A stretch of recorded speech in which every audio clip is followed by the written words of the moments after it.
कैसे हम angle grinder की मदद से लकड़ी की इलेक्ट्रिक छेनी का निर्माण करते हैं। हमारे माहिर क्राफ्टर्स आपको सिखाएंगे कि कैसे आप एक एंगल ग्राइंडर की मदद से लकड़ी की इलेक्ट्रिक छेनी का निर्माण कर सकते हैं। तो शुरू करते हैं।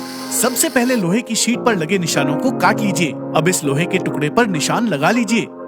अब लोहे के टुकड़े को मशीन के नीचे रखकर उसमें से गोल शेप काट लीजिए। अब इस लॉन्ग नट को ड्रिल बिट में से गुजारिए।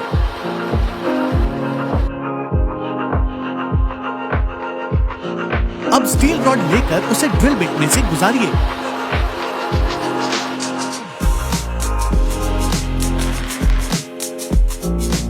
अब क्लैंप की मदद से ये स्टील रॉड फिक्स कर लीजिए।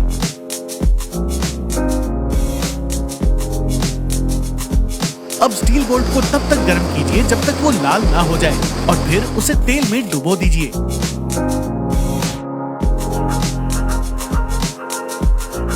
और अब इस स्टील बोल्ट को स्टील के टुकड़े में फिक्स कर दीजिए।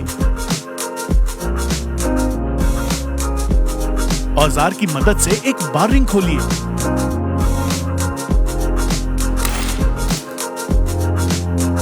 और अब एक टुकड़े की मदद से बार रिंग को फिक्स कर दीजिए।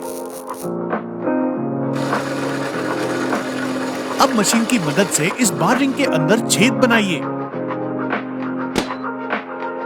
अब बारिंग के बीच में बोल्ट रखकर उसके साथ फिक्स कर दीजिए और अब उसे सैंडिंग मशीन से गुजारिए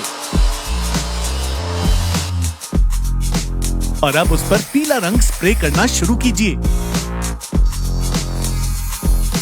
अब लोहे के पाइप से एक गोल टुकड़ा काटिए। सावधानी से लोहे का गोल टुकड़ा काटिए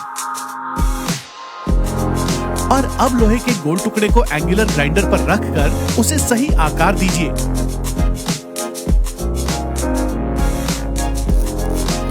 अब लोहे के गोल टुकड़े पर नट बोल्ट्स फिक्स कीजिए।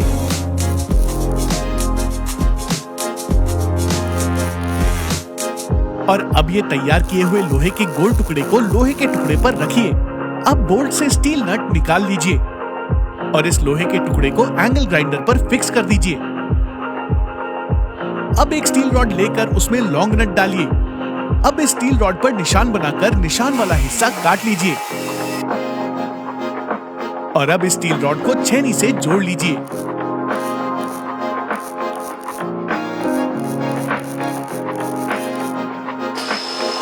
इसे और सुंदर बनाने के लिए ग्राइंडर के जॉइंट्स को घिसिए।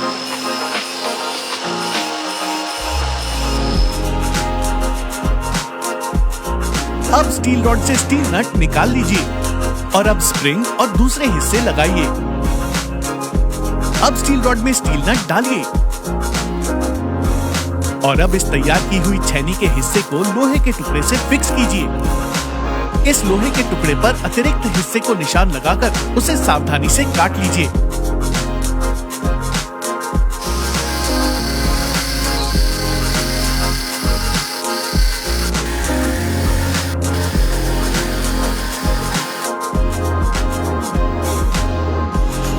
अब छेनी के पीछे की तरफ स्टील का गोल टुकड़ा लगाइए। इसे सुंदर बनाने के लिए जोड़ों पर ग्राइंडर चलाइए।